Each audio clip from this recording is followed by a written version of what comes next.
시청자 여러분, 만약 여러분의 아버지가 단지 촌스럽고 가난하다는 이유만으로 시어머니에게 도둑으로 몰린다면 어떡하시겠습니까? 남편은 못 본 척 외면하고 철없는 시누이는 옆에서 조롱하며 부추긴다면요? 오늘 제가 들려드릴 이야기는 지난 1년간 시집살이의 모든 서름을 묵묵히 참아왔던 한 여자가 아버지를 위해 처음이자 마지막으로 칼을 빼어든 이야기입니다. 그리고 그 칼날 끝에 아들 집이라며 큰소리치던 시댁 식구 모두가 단 하루 만에 길거리로 나앉게 된 통쾌한 복수극이기도 하죠. 이야기가 궁금하시다면 채널 고정해주세요. 그날은 아침부터 장맛비가 추적추적 내렸습니다. 눅눅하고 끈적한 날씨에 기분마저 가라앉는 오후였죠. 막 저녁상을 차리고 있을 때 현관 초인종이 울렸습니다. 왠지 모르게 심장이 쿵 하고 내려앉더군요. 누군지 알 것 같았고 그래서 오늘 저녁은 결코 평온하지 않으리란 걸 직감했기 때문입니다. 앞치마에 대충 손을 닦고 현관문을 열었습니다. 역시나 제 예감은 틀리지 않았습니다. 문 앞엔 아버지가 서 계셨습니다. 빗물에 젖어 축 처진 낡은 등산복 차림, 한 손에는 보자기에 싼 과일 꾸러미를 들고서요. 달고 다른 안전모는 흠뻑 젖어 있었고 전주에서 서울까지 수백 킬로미터를 버스를 타고 또 걸어서 오셨을 아버지의 얼굴은 피곤함에 붉게 상기되어 있었습니다. 순간 목이 메고 가슴이 저릿해왔습니다.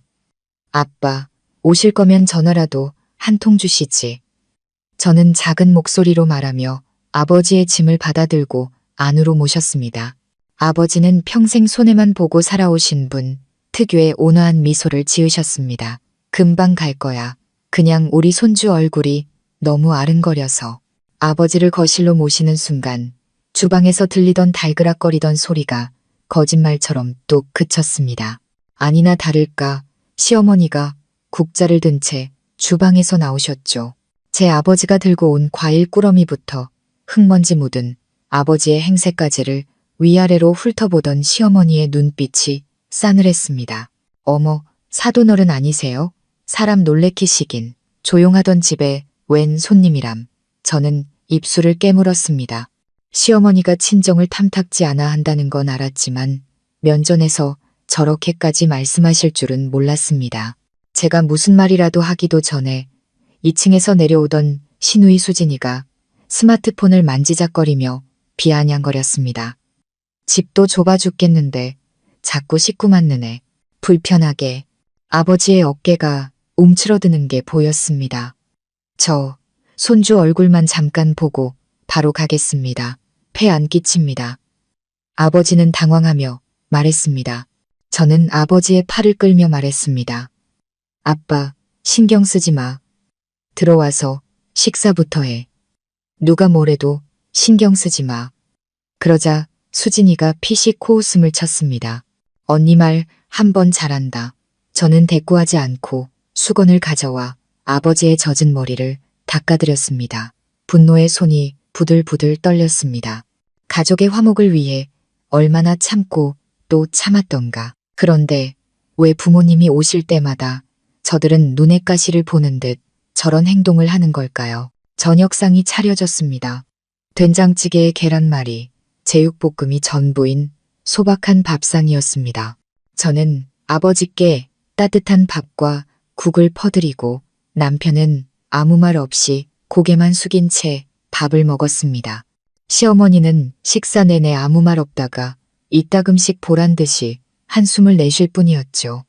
한창 식사를 하던 중 갑자기 시어머니가 소리를 질렀습니다. 어머, 내 금목걸이, 내 목걸이 어디 갔어?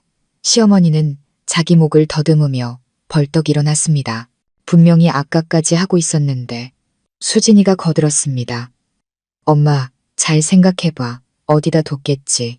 하지만 시어머니는 칼날 같은 눈으로 저를 한번 쓱 훑어보더니 아버지를 향해 시선을 고정했습니다. 이게 저절로 사라질 리가 없잖아. 떨어뜨렸어도 이 식탁 근처 어디엔가 있어야지. 왜 흔적도 없이 사라져. 그러더니 갑자기 아버지를 향해 삿대질을 하며 악을 쓰듯 말했습니다.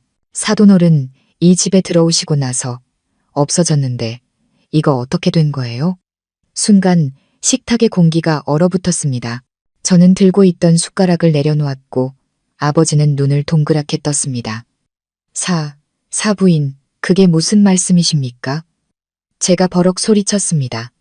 어머니, 지금 근거도 없이 저희 아버지를 의심하시는 거예요. 그럼 네가 의심스럽니? 이 집에 없던 물건이 생긴 것도 아니고 있던 게 없어졌는데 너무 공교롭잖아? 수진이가 끼어들었습니다.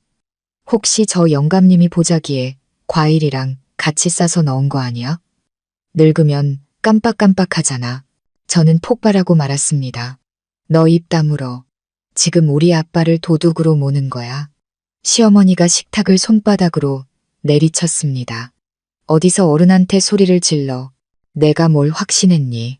하지만 집에 없던 사람이 들어오자마자 물건이 없어졌는데 그럼 누구를 의심하겠어? 저는 남편을 돌아보았습니다. 여보, 당신도 들었지?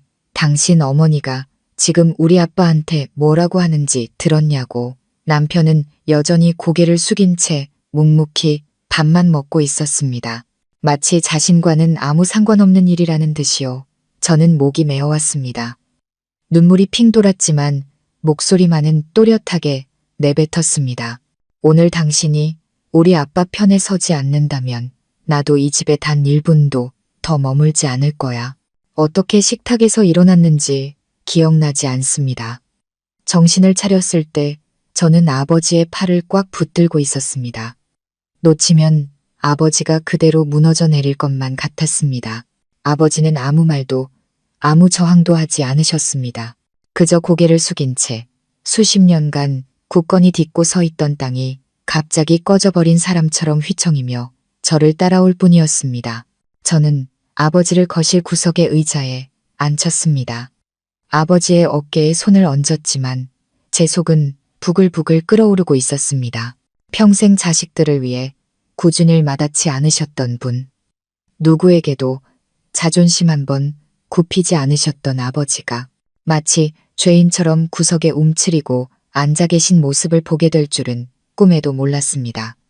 집안의 공기는 숨 막힐 듯 무거웠고 아무도 더는 밥을 넘기지 못했습니다. 천장의 선풍기 소리가 제 거친 숨소리보다 더 크게 들렸습니다. 그 섬뜩한 침묵 속에서 시누이 수진이가 입꼬리를 비죽이며 아버지를 힐끗 쳐다보았습니다. 목소리는 작았지만 그 내용은 칼날처럼 날카로웠습니다. 그렇게 떳떳하면 아버지 가방 한번 확인해 보시든가. 저는 제 귀를 의심했습니다. 수진이를 쏘아보았지만 목구멍이 꽉 막힌 듯 아무 말도 나오지 않았습니다. 그 경멸 어린 말투와 눈빛이 비수처럼 제 심장에 밝혔습니다. 제가 모욕당해서가 아니었습니다. 평생을 정직하게 살아오신 제 아버지가 마땅히 자신을 공경해야 할 어린 것에게 저런 말을 들어야 한다는 사실이 참을 수 없었습니다. 제가 입을 열려는 순간 남편 민준이가 나지막하지만 제 모든 기대를 산산조각 내는 한마디를 툭 던졌습니다. 그냥 한번 확인해보면 되잖아. 없어진 건 사실이니까. 저는 그 자리에 얼어붙었습니다. 마치 누군가 커다란 돌덩이로 제 가슴을 내리친 것 같았습니다.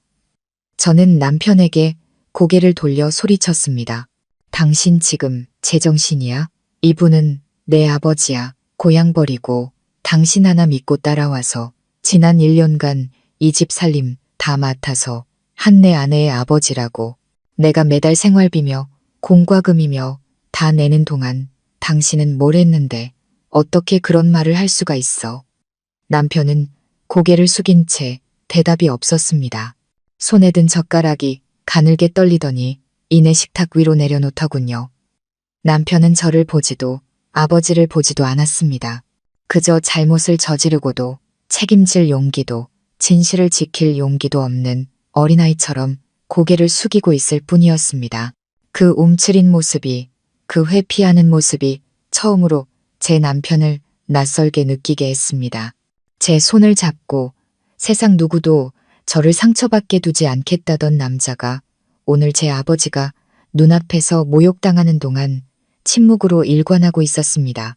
저는 아버지를 돌아보며 갈라진 목소리로 말했습니다. 아빠, 들으셨어요. 저는 제가 사람 하나는 제대로 골랐다고 생각했어요. 근데 아니었나 봐요. 제 말이 채 끝나기도 전에 시어머니가 끼어들었습니다.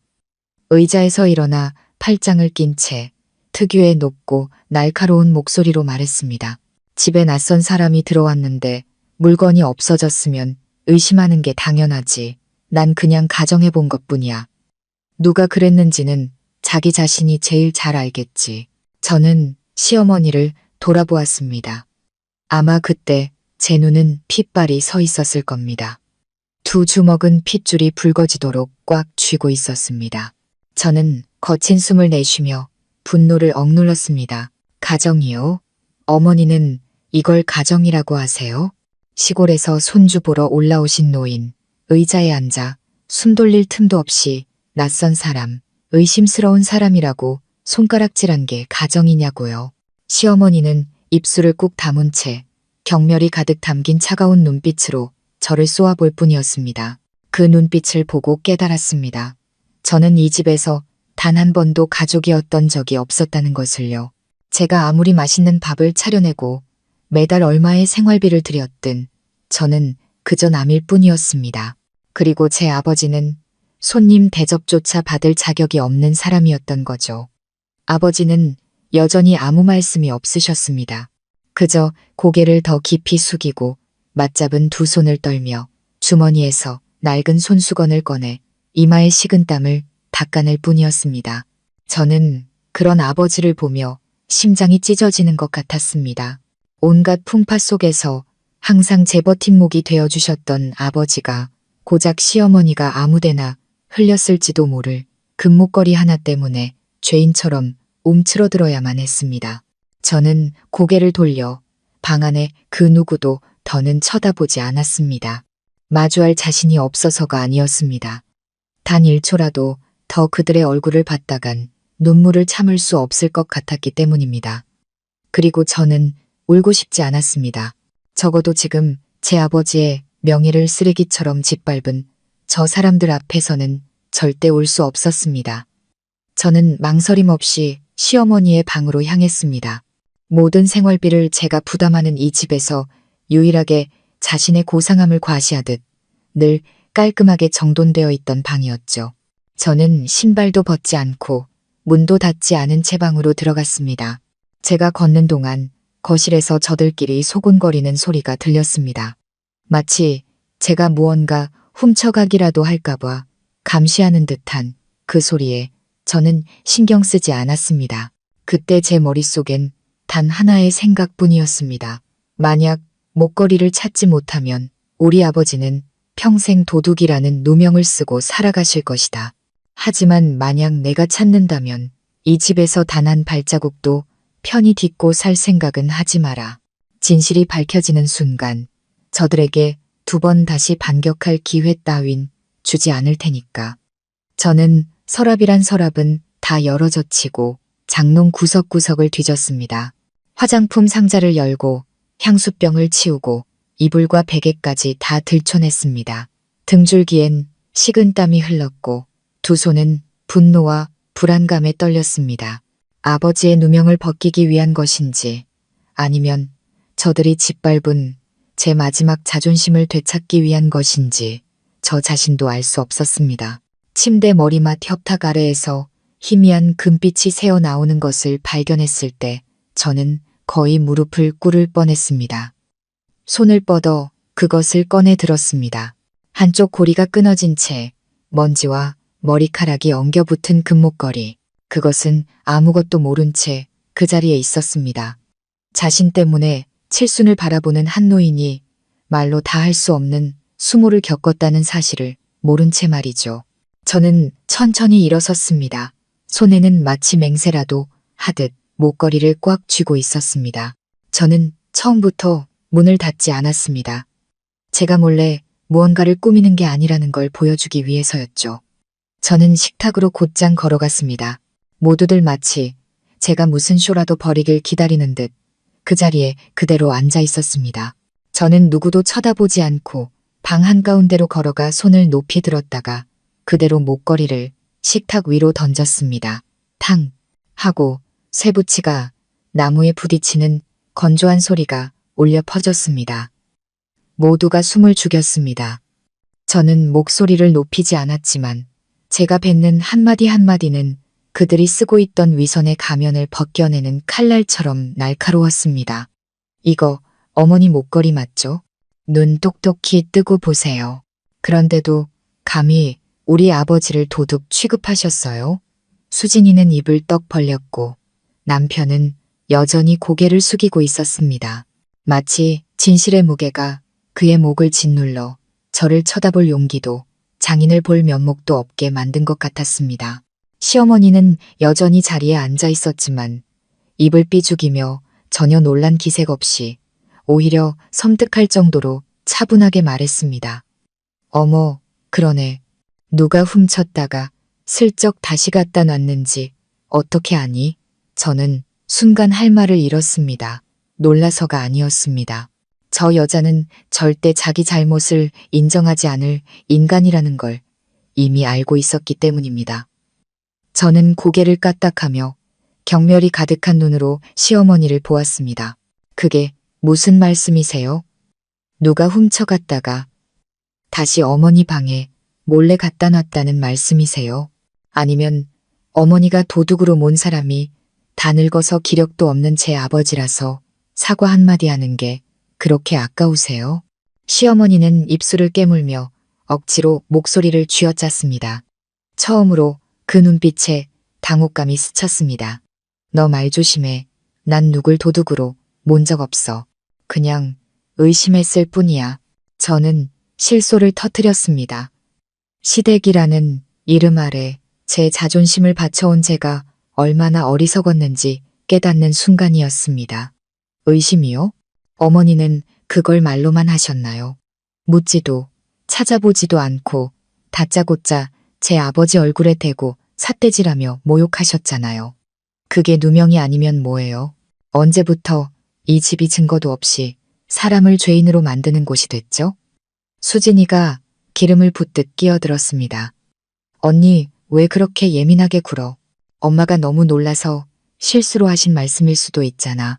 저는 수진이를 쏘아보았습니다. 너도 아버지가 자리에 앉기도 전에 비아냥거렸지.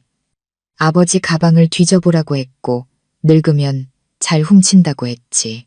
언젠가 내 어머니가 다른 사람에게 똑같은 말을 듣는다고 생각해봐. 그때도 실수라는 말이 쉽게 나올까? 수진이는 입을 꾹 다물었습니다. 남편이 무언가 말하려는 듯 고개를 들었지만 제가 손을 들어 막았습니다. 아직 내 말 안 끝났어. 나중에 왜 내가 이렇게 변했냐고 묻지 말고 지금 똑똑히 들어. 이제부터 이 집에서 누구든 우리 부모님을 험담하거나 무시하거나 명예에 흠집을 내는 인간이 있다면 더는 참지 않을 거야. 저는 소리치지도 울지도 않았습니다. 하지만 제가 뱉는 말 한마디 한마디에 방 안은 얼어붙었습니다. 아무도 예상하지 못했을 겁니다. 늘 조용히 고개 숙이고 있던 며느리가 가족 한 사람 한 사람의 얼굴에 대고 따귀를 날리듯 따박따박 따지고 들 줄은요. 그 순간 저는 더 이상 두렵지 않았습니다. 시어머니, 시누이, 심지어 남편이라는 존재에 대한 미련도 사라졌습니다. 제게 남은 단 하나의 진실은 저는 제 부모님의 딸이고 그 누구도 제 부모님을 모욕할 권리는 없다는 것이었습니다. 바로 그 순간 잊고 있던 과거의 기억들이 폭풍처럼 밀려왔습니다. 결혼 후 처음으로 부모님이 함께 서울에 올라오셨던 날이 생각났습니다. 어머니는 가장 아끼는 연분홍색 한복을 곱게 차려입으셨고 아버지는 양손 가득 직접 키우신 채소와 과일을 들고 오셨죠.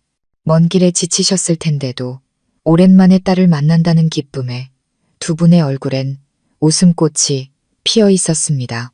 제가 대문 밖으로 마중을 나가자마자 팔짱을 낀 시어머니가 집안에서 나오며 못마땅한 표정을 숨기지 않았습니다. 어머, 또 오셨어요? 여기가 무슨 여관도 아니고 왜 이렇게 자주 들락거리세요? 저는 그 자리에 얼어붙었고 어머니는 멋쩍게 웃으셨습니다. 저 애들 먹을 거 좀 싸웠습니다. 시어머니는 보따리를 힐끗 보더니 콧방귀를 뀌었습니다. 다음부턴 이런 거 가져오지 마세요. 우리 집 모자란 거 없으니까 이런 거 자꾸 들고 오면 동네 사람들이 우리 며느리 굶기는 줄 알겠어요. 그 말은 제 가슴이 아닌 부모님의 자존심의 비수처럼 꽂혔습니다. 저는 그때 아버지의 얼굴을 잊을 수가 없습니다. 아무 말 없이 흙 묻은 신발을 벗으며 억지 미소를 지으시던 모습. 그리고 애미가 만든 약과인데 아이들 간식으로 주게나. 우린 이만 가봐야겠네. 차 시간 때문에. 하고는 채 10분도 앉아있지 않고 서둘러 떠나셨죠. 대문 밖에서 배웅하는데 차마 눈물을 보일 수가 없었습니다. 아버지가 돌아서는 순간 작게 떨리던 그 어깨를 저는 보았습니다. 피곤해서가 아니라 마음이 아파서라는 걸 알 수 있었죠. 저는 그때 시어머니가 그저 말이 좀 거칠 뿐이라고, 문화가 달라서 그런 거라고 스스로를 위로했습니다. 하지만 그게 아니었습니다. 그 후 어머니가 혼자 올라오셨을 때 제가 어릴 때부터 좋아하던 고구마 줄기와 직접 담근 된장을 가져오셨습니다. 땀에 흠뻑 젖은 채로요. 어머니가 자리에 앉기도 전에 시누이가 보자기를 들여다보며 인상을 찌푸렸습니다. 이게 뭐야? 다 시들고 거무죽죽하네. 시장에 내놔도 아무도 안 사겠다. 작은 엄마네는 이런 거 먹어요? 시어머니는 그 말을 듣고도 말리기는커녕 시골 사람들은 다 그렇지 뭐. 촌스러운 것만 먹어도 맛있다고 하잖아. 라며 웃었습니다. 어머니는 굳어버렸습니다. 저를 한번 보시더니 이내 아무것도 못 들은 척 보자기에 담긴 나물을 정리하기 시작하셨죠. 저는 아무 말도 할 수 없었습니다. 화가 나서가 아니라 너무나 기가 막혀서요.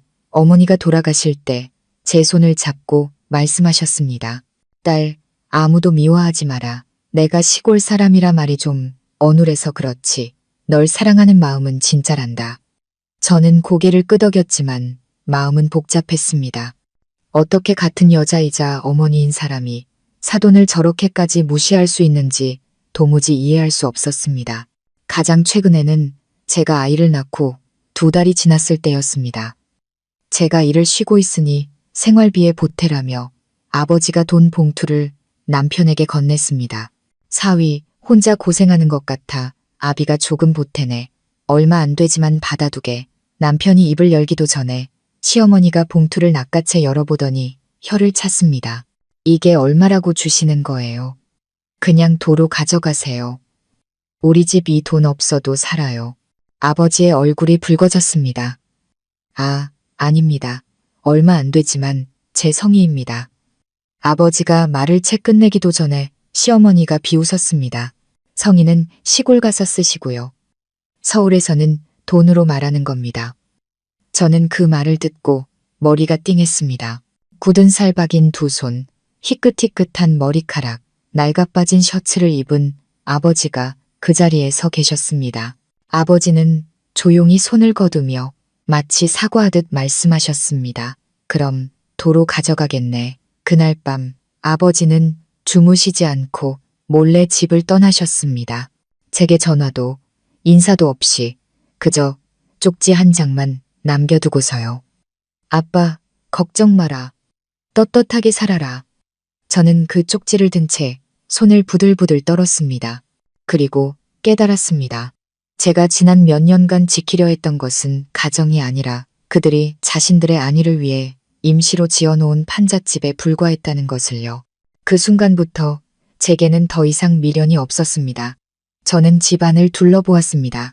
식탁, 벽지, 심지어 제가 매일같이 가족을 위해 밥을 짓던 부엌까지 모든 것이 역겹게 느껴졌습니다. 그때 저를 버티게 한 유일한 것은 아버지의 눈빛이었습니다. 모욕감에 붉게 충혈되었지만 그럼에도 딸이 무너질까 걱정스럽게 저를 바라보시던 그 눈빛. 저는 아버지가 이 치욕을 안고 고향으로 돌아가시게 할 수 없었습니다. 그리고 저 또한 이 위선으로 가득 찬 집에서 더는 살 수 없었습니다. 저는 한 걸음 앞으로 나아가 단호하게 선언했습니다. 이제부터 저희 아버지 모시고 여기서 살 겁니다. 그리고 저희 어머니도 모셔올 거예요. 당신들 같은 사람들과 한 집에 살 자격 없습니다. 공기가 찰흙처럼 굳어졌습니다. 모두의 시선이 제게로 향했습니다. 마치 제가 미친 소리라도 한 것처럼요. 가장 먼저 반응한 것은 시어머니였습니다. 고개를 빳빳이 채 자존심에 상처를 입은 듯 날카로운 목소리로 소리쳤습니다.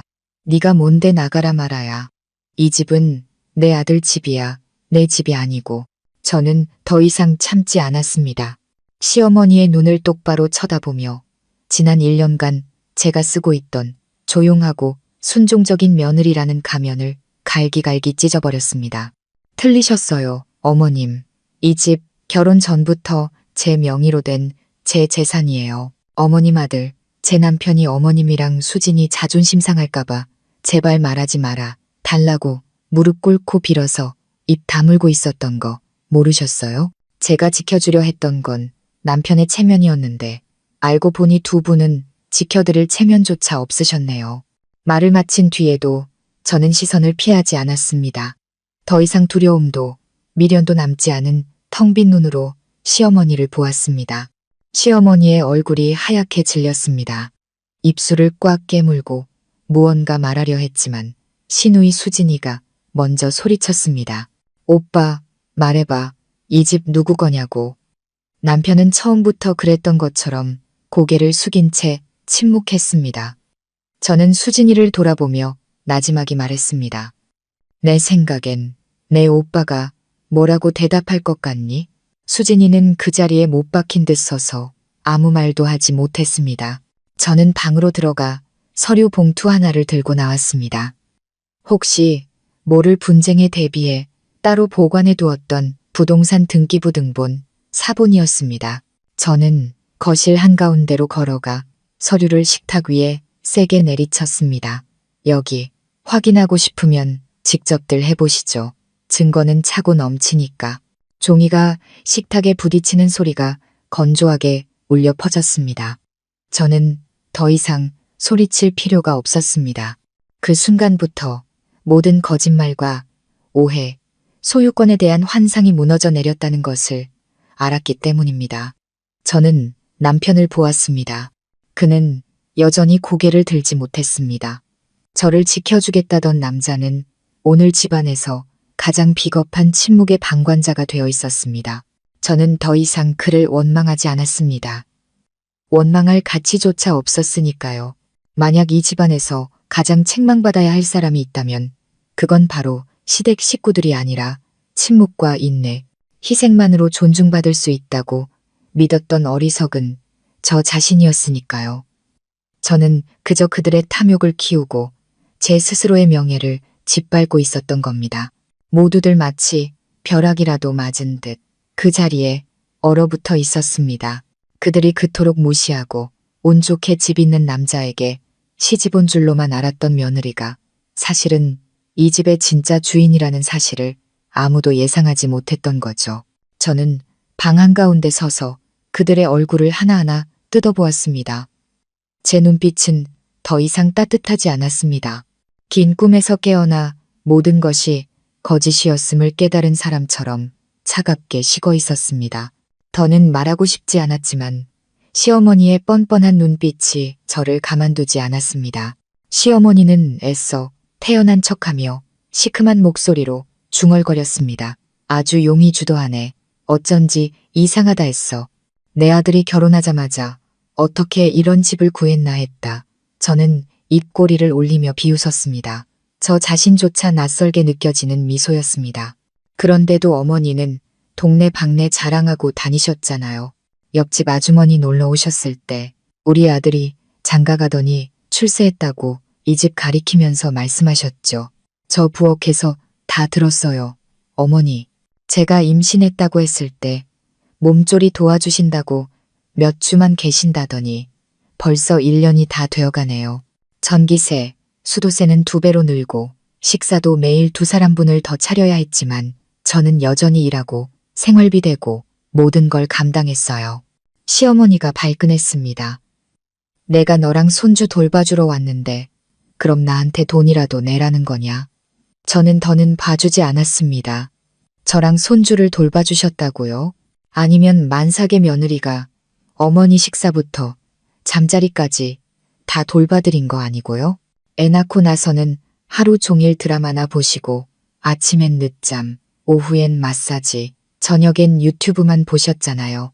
돕는다고 오셨지만 제가 보기엔 시골보다 더 극진한 대접받고 사셨는데요. 시누이가 날카롭게 끼어들었습니다. 언니 말 너무 심한 거 아니야? 저는 수진이를 쏘아붙였습니다. 네가 무슨 자격으로 그런 말을 해? 너 이 집에 살면서 전기세, 밥값, 하다못해 네가 쓰는 샴푸값, 세제값 한 푼이라도 보탠 적 있어? 1년 내내 빈둥거리면서 밥 한 번, 빨래 한 번, 화장실 청소 한 번 안 하고 배달 음식 시켜 먹고 쓰레기만 방에 쌓아뒀잖아. 네가 뭐라도 되는 줄 알아. 공주님이야. 수진이의 얼굴이 새빨개졌습니다. 그때는 언니도 아무 말 안 했잖아. 이제 와서 왜 사람 망신을 줘. 저는 싸늘하게 웃었습니다. 제 목소리는 섬뜩할 정도로 차분했습니다. 왜냐고? 너희들이 먼저 내 얼굴에 똥칠을 했으니까.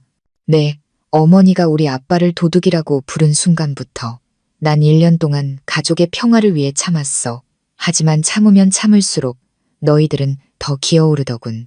나를 하녀 취급하는 것도 모자라 감히 내 부모님까지 능멸해. 저는 주먹을 꽉 쥐었습니다. 오늘 내가 전부 다 돌려주는 거야. 당신들이 했던 말, 행동 하나도 빠짐없이 다 기억하고 있어. 이제 더는 이 집에서 자기가 누군지도 모르면서 주인 행세하는 꼴 못 봐. 자, 모든 것이 순간 정지했습니다. 생각할 틈도 없이 뺨이 화끈거리고 입가에서 짠맛이 느껴졌습니다. 몇 초가 지나서야 남편이 제 뺨을 때렸다는 것을 깨달았습니다. 저를 쓰러뜨릴 만큼 강하진 않았지만 저를 그 자리에 얼어붙게 만들기엔 충분했습니다. 구석에 조용히 앉아 계시던 아버지가 소스라치게 놀라 제게 달려왔습니다. 남편이 이성을 잃은 사람처럼 소리쳤습니다. 너 적당히 해. 대낮부터 우리 집안 사람들 전부 망신시킬 작정이야. 저는 남편을 보았습니다. 평생 의지할 수 있다고 믿었던 그의 눈은 텅 비어 있었습니다. 사랑도 존중도 없이 그저 통제력을 잃은 나약한 남자의 당혹감만 남아있을 뿐이었습니다. 아버지가 제 어깨를 감싸 안으며 떨리는 목소리로 말했습니다. 얘야, 그만하자. 아빠는 이제 괜찮다. 우리 그냥 가자. 저는 아버지를 보았습니다. 속이 뒤틀리는 것 같았습니다. 손주를 보겠다고 수백 킬로미터를 달려와 손수 키운 과일과 약과를 들고 오신 아버지가 사위에게 뺨을 맞는 딸의 모습을, 그것도 딸이 피땀 흘려 산 집에서 봐야만 했습니다. 저는 입술에 피를 닦아냈습니다. 더 이상 분노도 고통도 느껴지지 않았습니다. 그저 텅 빈 공허함에 눈물조차 나오지 않았습니다. 저는 몸을 돌려 이상할 만큼 차분한 목소리로 말했습니다. 좋아. 그럼 오늘부로 당신들 이 집에서 짐 싸서 나가. 필요하다면 변호사 부를 테니 그렇게 알아. 아무도 대답하지 못했습니다. 진실이라는 지진 앞에 모두가 얼어붙어 있었습니다. 제 말이 끝나자마자 등 뒤에서 시어머니의 절규가 터져 나왔습니다. 그것은 그녀에게 남은 마지막 자존심의 가면을 찢는 소리였습니다. 안 돼. 내 아들이 자기 집에서 쫓겨날 순 없어. 그 목소리는 더 이상 교양 있는 시어머니의 것이 아니었습니다. 동네 사람들에게 우리 아들은 내가 반듯하게 키웠다고 자랑하던 모습은 온데간데 없었습니다. 그 순간 시어머니는 그저 모든 것을 잃고 자신이 만든 진흙탕 속에서 허우적대는 초라한 여자일 뿐이었습니다. 저는 돌아보지 않았습니다. 자기 집이라는 말 자체가 스스로의 뺨을 때리는 소리라는 걸 알고 있었기 때문입니다. 남편은 바닥에 주저앉아 마치 고개를 드는 순간 모든 것이 무너져 내릴 것처럼 바닥만 쳐다보고 있었습니다. 수진이는 의자 구석에 몸을 웅크린 채 겁먹은 눈으로 저를 훔쳐보고 있었습니다. 하지만 저는 아무것도 하지 않았습니다. 그저 허리를 꼿꼿이 세우고 침묵을 지켰습니다. 그리고 그 침묵이야말로 그들을 가장 깊은 나락으로 밀어넣는 힘이었습니다. 밖에서 웅성거리는 소리가 들리기 시작했습니다. 무슨 일이야? 저 집 싸우는 소리 안 나? 세상에, 남편이 아내를 때렸다는데. 아니 근데 저 집 진짜 누구 집이래? 시어머니는 아들 집이라고 동네방네 자랑하고 다니던데. 저는 더 이상 망설이지 않았습니다. 현관으로 걸어가 문을 활짝 열었습니다. 동네 사람들이 그곳에 서 있었습니다. 호기심과 의심, 그리고 무언가를 기대하는 눈빛으로 집안을 들여다보고 있었습니다. 저는 문지방을 넘어 한 걸음 앞으로 나섰습니다. 제 목소리는 크지도 떨리지도 않았습니다. 여러분, 똑똑히 들으세요. 저는 지금 제 아버지를 모욕한 사람들을 제가 제 돈으로 산 이 집에서 내보내는 중입니다. 이 집은 단 한 번도 누구의 아들 집이었던 적이 없습니다. 등기부등본도 제 이름으로 되어 있습니다.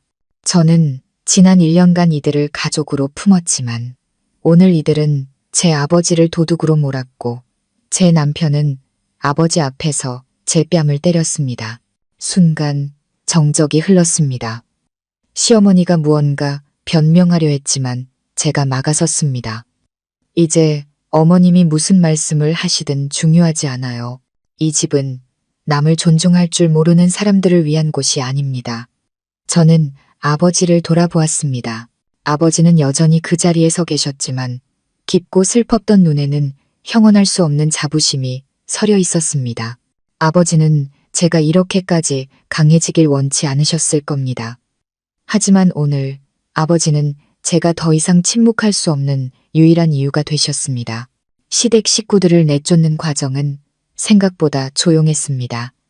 더 이상의 고함도 변명도 다툼도 없었습니다. 저는 벽에 기댄 채 그들의 모든 움직임을 지켜보았습니다.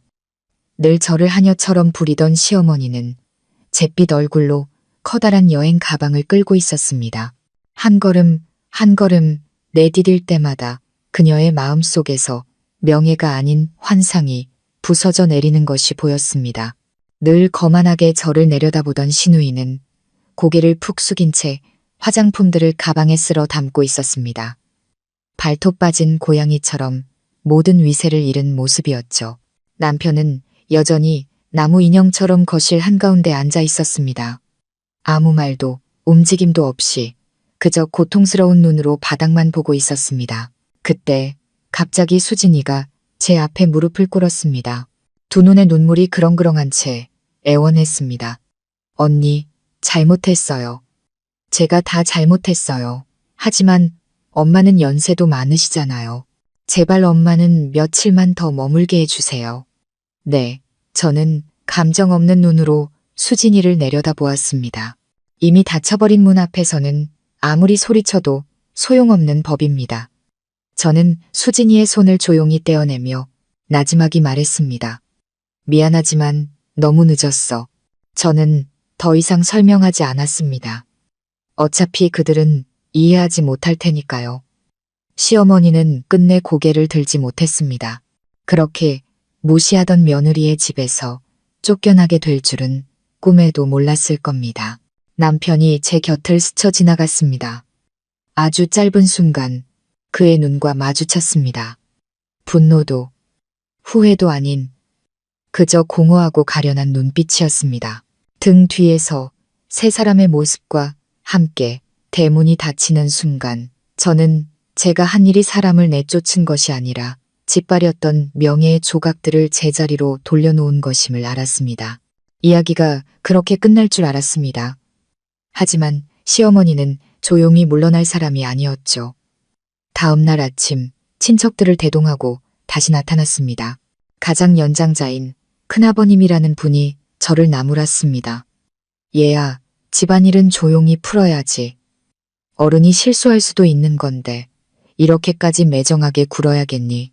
시어머니가 옆에서 울먹이며 거들었습니다. 제가 뭘 그렇게 잘못했다고 저희를 길거리에 나앉게 만들어요. 저렇게 인정머리 없는 며느리가 세상에 어디 있습니까? 그때 담벼락 너머에서 옆집 아주머니의 목소리가 쩌렁쩌렁하게 울려 퍼졌습니다. 어머님, 사돈어른 도둑으로 뭔 얘기는 왜 쏙 빼놓으세요? 아들이 장인어른 앞에서 마누라 뺨 때린 얘기도요. 이 동네 사람들 다 봤는데 순간 분위기는 반전되었습니다. 친척들의 시선이 모두 시어머니에게로 향했고 시어머니의 얼굴은 하얗게 질렸습니다. 그건 그냥 실수로. 실수가 반복되면 실수가 아니죠. 따님 거만한 거, 어머님이 사돈 무시하는 거, 이 동네 사람 누가 몰라요. 며느리는 부모님 부양하는데 어머님은 입만 벌리고 계셨잖아요. 부끄러운 줄 아세요. 시어머니는 고개를 푹 숙였습니다. 큰아버님은 이번엔 남편을 향해 호통쳤습니다. 이놈, 사내 자식이 돼서 장인 앞에서 아내를 때려. 넌 남편 될 자격도 없다. 남편은 여전히 주먹만 쥔 채 아무 말도 하지 못했습니다. 저는 아버지의 등 뒤에 서서 조용히 아버지의 어깨에 손을 얹었습니다. 그 행동 하나로 제가 더 이상 그들이 알던 약한 여자가 아니라는 것을 모두가 깨달았을 겁니다. 아버지가 고개를 돌려 저를 보셨습니다. 그 눈에는 더 이상 고통이 아닌 신뢰가 담겨 있었습니다. 아버지는 조용히 고개를 끄덕이시더니 친척들을 향해 말했습니다. 저희도 원수지간이 되고 싶진 않습니다. 하지만 애비로서 제 딸이 무시당하는 건 볼 수 없습니다. 공평함을 원하신다면 먼저 사람답게 사는 법부터 배우고 오십시오. 그 후 더 이상 아무도 찾아오지 않았습니다. 한 달 뒤 저희는 공원 근처의 작은 아파트로 이사했습니다. 어머니도 올라와 함께 살게 되셨죠. 집은 작았지만 햇살이 가득했고 베란다에는 어머니의 화분들이, 거실에는 아버지가 차를 마시는 작은 테이블이 놓였습니다. 어느 날 아침 아버지가 오랜만에 환하게 웃으셨습니다. 우리 딸 이렇게 강한 아이인 줄 몰랐네. 저는 아버지 곁에 앉아 말했습니다. 아빠가 가르쳐 주셨잖아요. 나 자신을 사랑해야 한다고. 그래야 스스로를 지킬 수 있다고요. 아버지는 더 말없이 제 손을 토닥여 주셨습니다. 앞으로도 힘든 일은 많겠지만 저는 이제 제가 믿는 가치를 지키며 살아갈 겁니다. 존중이 없는 곳에 가족은 존재할 수 없다는 것을 저는 그날 제 모든 것을 걸고 증명했으니까요. 시청자 여러분, 때로는 침묵이 미덕이 아닐 때가 있습니다. 인내가 나약함으로 여겨질 때 우리는 행동으로 보여줘야만 합니다. 만약 여러분도 저와 비슷한 상황에 처해 있다면 기억하세요. 모든 관계의 기본은 존중이며 여러분은 더 나은 삶을 선택할 권리가 있다는 것을요. 오늘 이야기에 공감하셨다면 좋아요를 눌러 세상의 모든 강인한 여성들을 응원해주세요. 여러분의 이야기나 생각을 댓글로 남겨주시면 저희가 항상 귀 기울여 듣겠습니다. 그리고 저희 가족 이야기 채널 구독하시는 것도 잊지 마세요. 여러분의 삶과 가장 가까운 진솔하고 감동적인 이야기로 다시 찾아뵙겠습니다. 끝까지 들어주셔서 감사합니다.